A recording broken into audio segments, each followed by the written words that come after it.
আজকে কিছু ইমোশনাল কথাবার্তা বলতে যাচ্ছি। কার কাছে কেমন লাগবে আমি জানি না। তবে আমার কাছে খুবই ইন্টারেস্টিং একটা পার্ট হতে যাচ্ছে। তার আগে বলি, খালামণি হয়েছি বলে কথা। আর ছোট খালামণি হলে তো আর কোনো কথাই নেই। এখন ছোট খালামণি তো অনেক রেসপন্সিবিলিটি, যেহেতু আমাদের ছোট্ট কিউট একটা পাপা এসেছে, মেজো আপুর বেবি হয়েছে। তো ওর জন্য আমি অনেকগুলা কেনাকাটা করেছি, আর সবগুলো এক্সপোর্ট কোয়ালিটি, 100% এক্সপোর্ট। আর সবগুলো অনেক সুন্দর সুন্দর ড্রেস, আমার তো অনেক পছন্দ। আর আমার কিউট পাপাকে পরেও মাশাআল্লাহ অনেক সুন্দর লাগবে। তো এখানে একটা কথা বলি, আমাদের কিউট পাপাটার আসার কথা ছিল আরও বেশ কয়েক বছর আগে। আসলে কি, ও আসবে কিভাবে? আপুর তো বিয়েই হয়নি। কারণ কি জানেন, ওই যে মানুষের মানে আপনজন বলতে কিছু মুখোশধারী আপনজন থাকে না, যারা হচ্ছে আপনার পা ধরে নিচে টেনে নামাতে চায়, যারা হচ্ছে কখনোই আপনার হচ্ছে আপনজন না। তারা হচ্ছে আপনাকে দোয়া করবে যে তুমি হচ্ছে অনেক বড় হও, কিন্তু কখনো এই দোয়া করবে না যে আমার থেকে উপরে ওঠো বা আমার থেকে বড় হও। বরং মানুষের কিছু আপনজন থাকে যারা আপনার কুৎসারতাতে, আপনার চরিত্র নিয়ে, আপনার মান সম্মান নিয়ে অনেক সমালোচনা করবে।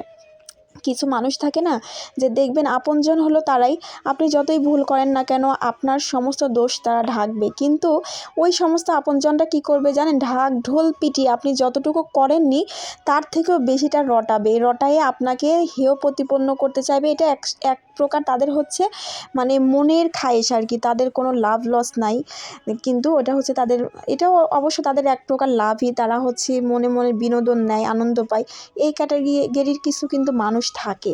তো আমাদের লাইফে এরকম মানুষের অভাব ছিল না, যারা হচ্ছে আমরা ভুল যতটুকু না করছি তার থেকে অনেক বেশি ঢাক ঢোল পিটিয়ে ভুলটাকে মনে করেন যে মানে তিল থেকে তাল করে মানুষ যতটুকু না জানে তার থেকেও জানানোর চেষ্টা করে। কিন্তু সত্য কথা বলতে কি, আল্লাহ তাআলাও বলছে যে তুমি অ্যাজ এ মুসলিম তুমি অন্য মুসলিমের কথা গোপন রাখো। অথচ ওই সমস্ত মুখোশধারী আপনজনরাই উল্টা মানে বাইরের মানুষের সামনে আপনাকে ছোট করবে, আপনার সম্পর্কে বলতে পারলেই মনে করে কি যে আপনাকে ছোট করলো, আপনারই মান সম্মান গেল, তার কিছুই হলো না। ঠিক আছে, তো যাই হোক, তো এরকম করে জীবনে অনেক অনেক শিক্ষা পেয়েছি, অনেক কিছু হয়েছে। লাস্ট পর্যন্ত কি হয়েছে জানেন? হার জিতের বলেও একটা কথা আছে না, তো জিতটাই আমাদেরই হয়েছে আল্লাহ তাআলার অশেষ মেহেরবানিতে।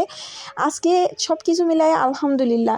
আর আজকে অনেকগুলা কেনাকাটা করেছি, এই সমস্ত কেনাকাটা আমাদের বেবির জন্য, প্লাস আপুর বেবির জন্য। আর আমার বেবিকে নিয়েও মানুষ সমালোচনা করে যে আমার বেবি নাকি আমরা হচ্ছে ফকিন্নি। তো আমার বেবিকে যে সমস্ত কোয়ালিটি সম্পন্ন ড্রেস আপ পরাই আমি এক্সপোর্টের, ওগুলো ওরা চোখেই দেখেনি, এই জন্য এইসব কথা বলে। আর এদিকে হচ্ছে আমার বোনের নাতনির জন্য একটা কিউট ড্রেস নিয়েছি, এটাও এক্সপোর্টের। আসলে কি, ওই সমস্ত ফকিন্নিগুলা মানুষকে নিয়ে সমালোচনা করে, উড়ে উড়ে আমার কানে আসে, তারা নাকি আমাকে নিয়ে সমালোচনা করে।